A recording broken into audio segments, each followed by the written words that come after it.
Hello, thank you for tuning into another episode of Take 10 on Tuesday with the Tennessee Tribune. I'm Jason Luntz. Today I am with Susan Vanderbilt of Entree Savvy, a company that's dedicated to small business development and diversity inclusion. How are you today? I'm doing pretty good. How are you, Jason? I'm great. I'm actually really excited that you took the time out to come to us today. Diversity is very important in modern business, and small business development. I mean, that's something that my viewers know I'm really into.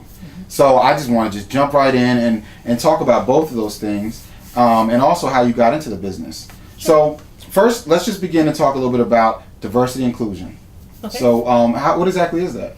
It is where companies, be they male-owned, female-owned, and regardless of the ethnic background that they come from, they can be certified through certifying agencies like the Airport Authority, Tennessee Department of Transportation, here in the state of Tennessee anyway, Governor's Office of Business Diversity. Those are the certifying agencies that are free and available to anyone, and you can be certified as a woman-owned business, a African-American-owned business, or minority-owned business, and also too that includes like Chinese and Native American and Hispanic American. Okay. All are minority-owned businesses, and then you can have a small business certification and a disabled veteran business certification. Wow! So all these certifications were developed by the government to help give an upper hand, or not upper hand, but a leg up? It's level the playing field. Level the playing field. Because when you think about it, historically, when you think business, people that own business run business. And how do you get involved in business? So they kind of level the playing field. And at one point, there was set aside. There is not as much set aside as there is inclusion now. So, yeah. Wow, okay. Now, how did you find out about these different programs and certifications? Sure. On the Music City Center project, that was a 3-year project I worked on with Bell Clock Harmony, which is now the Music City Center. Yes. Here in Nashville. I was part of the DBE, Diversity Business Enterprise program for that project. So anyway, in trying to understand what it is that we needed to do to really have a successful program, to have the kind of inclusion we needed, the mayor wanted 20%.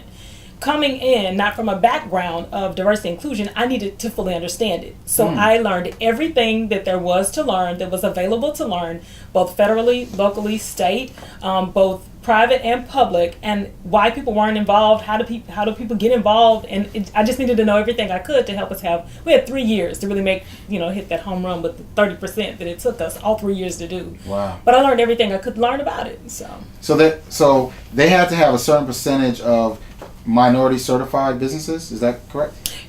Participate on the project from the construction side, yes. Okay. Not minority, diverse, small, women, veteran, disabled owned, and minority. And it wasn't like 5% this, 6% of that, just 20% overall. And we were able to encompass 30% on the Music City Center. Oh, so you actually were able to surpass the goal. Yes. Okay, now, what if I owned a company and I'm a minority, and you hire me, but I wasn't in one of those certified? Would that count? No, it wouldn't. And that's one thing I try to get as many people as possible, which is why I'm very appreciative of the opportunity to come today. Oh, great. Because hopefully your viewership has an opportunity to see if they own businesses or know someone that does. It is important to be certified. Even if you're able to acquire contracts without being certified, it helps that you are, because then we know the true numbers of small businesses, the true numbers of women-owned, the true numbers of minority-owned businesses that are participating on projects. If you are not certified, we cannot include that. And there's a process that goes along with it. Those certifying agencies that I listed earlier, they do make sure that you are in business, that you know your business, that you run your business on a daily basis, and it's not that you're, for lack of a better term that is used in the industry, a pass-through. That really it's someone else that owns the business, and they're using you as if you own the business just to be able to get the contract work. Wow, you gotta watch out for that. Yeah, so that's why it's so important to be certified. Yeah, no, that's great. And when you're certified, that they're gonna do their due diligence to make sure that you actually own that company. And then it has benefit for you too as a business owner, because it gives you an opportunity to have an extra value add. True enough, you may offer an awesome service or a great product at a great price, but if the prime contractor you're working with can also say that they do business with small businesses and it'll help meet that diversity inclusion component, then if you're certified, they're more likely to hire you on. If all things being equal, the only thing different is the diversity certification, guess who probably will get the job? That's not a guarantee, but I mean, it's a value add for you as a business. So. Yeah, it really is. Man, that's amazing. Now, your company deals with that, and you had the experience with a large project like the Music City Center. Right. And where did the small development aspect of your business come from? When I realized just how many people did not realize that they needed to be certified, I also realized that some of those very same companies had no idea how to do the business of doing business. Wow. Like, for example, they could have been a painter, and they can paint, the best painter, but they have no idea how to do their taxes, that they need to do their taxes quarterly versus annually, that there may be some legal issues that come up, and they really do need to have representation. That there are certain things that they can and cannot do with their employees, and they need to have some HR help.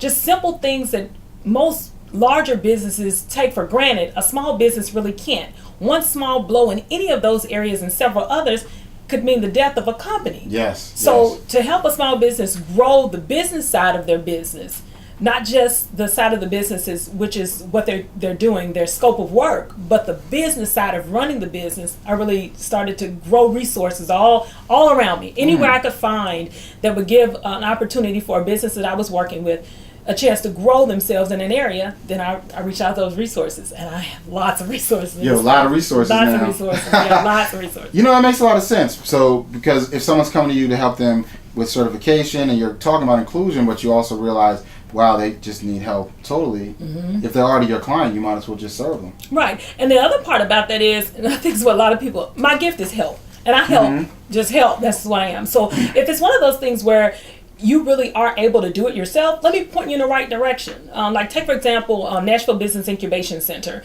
with Angela